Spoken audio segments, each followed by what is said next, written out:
దేవుడు కాబట్టి ఏదైనా చేయగలని అనుకుంటాం. అందుకే మనిషిగా ఈ భూమి మీద మనతోనే బతికి మీరు తలుచుకుంటే నాలాగా ఆదర్శంగా బతకగలరని మనకి మార్గాన్ని చూపించాడు. చిన్నతనంలోనే అమ్మా నాన్నలు వదిలి సంతోషంగా గురువు విశ్వామిత్రుడితో అరణ్యాలకు నడిచాడు. బాల్యంలోనే భయంకరమైన తాటకిని ఎంతో ధైర్యంతో వధించాడు.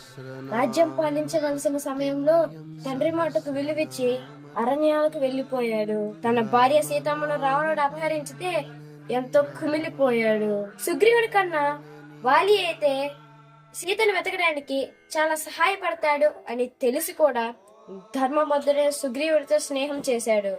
వాలిని వధించాడు.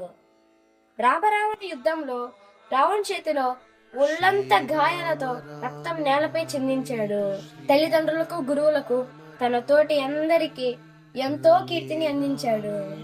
రామబాణానికి రామనామానికి తిరుగులేదని అనిపించేలా ఒక మనిషి ఈ భూమి మీద నడయాడాడు. అందరికీ శ్రీరామనవమి శుభాకాంక్షలు.